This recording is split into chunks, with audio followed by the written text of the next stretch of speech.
কলকাতার আন্তর্জাতিক বইমেলা প্রায় অনেক বছর পর আমরা এবার আবার গেলাম। বন্ধুরা, আমরা চলে এসেছি আজকে কলকাতা বইমেলাতে।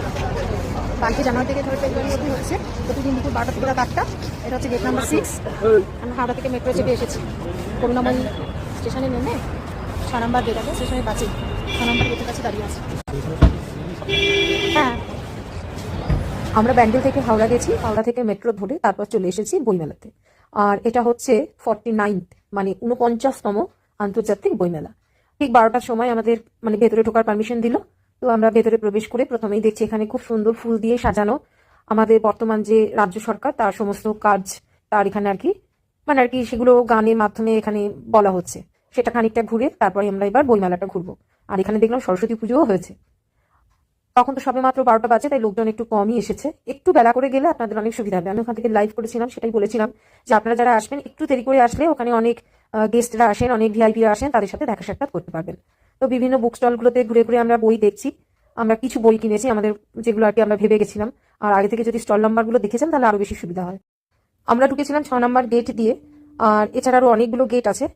প্রচুর পাবলিশার্সের বুক স্টল আছে এখানে, আর প্রচুর বইও আছে। এবারে থিম হচ্ছে আর্জেন্টিনা। নানা রকম দেশি বিদেশি বই এখানে বিক্রি হচ্ছে। পছন্দ মানে আর কি আমরা বইগুলো দেখছি, যেগুলো ভেবে গেছি সেগুলো তো কিনলামই। আর অন্যান্য বইগুলো দেখছি। তারপর একটু খিদে পেয়ে গেছে, খাবার দাবারেরও আর কি মানে সারলাম, খাবার দাবার খেয়ে নিলাম। আর এখানে টয়লেটেরও সুব্যবস্থা আছে, তাই কোনো অসুবিধা নেই। তারপরে খেয়ে নিলাম কফি, তবে দামগুলো একটু বেশি এই যা। কফি খেয়ে তারপরে আবার একটুখানি রেস্ট করে বইমেলাটা ঘুরে বেড়াবো। প্রচন্ড রোদ, এখন গরম পড়ে গেছে বেশ ভালো, তাই একটু অসুবিধা তো হচ্ছিলই। তাই একটু বেলার দিকে গেলে বা বিকেলের দিকে গেলে সব থেকে সুবিধা।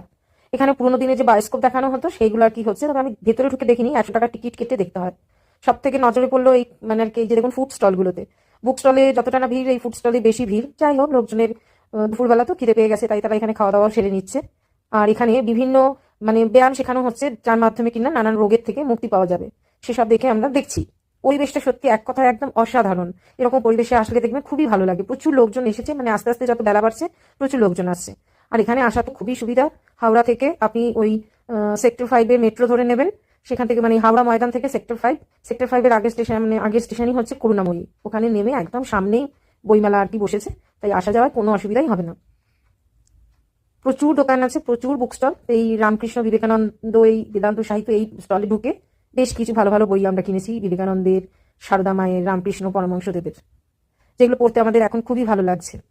শ্রীমদ্ ভাগবত গীতা আমার ছেলে কিনে এনেছে, থেকে আর কিনিনি। তারপর কিছুক্ষণ সময় কাটিয়ে বাইরে বেরিয়ে এসে আবার আমরা চলে এসেছি, এটা করুণাময়ী মেট্রো স্টেশন। এখান থেকে এবারে আমরা ফিরে আসছি হাওড়াতে। আর এখানে কিন্তু মেট্রো বেশ ওপর দিয়ে চলে, কিছুটা আর কি কতগুলো স্টেশন বেশ ওপর দিয়েই চলে আর কি, আর ভূগর্ভ দিয়ে চলে না। বেশ সুবিধা, মানে এত অল্প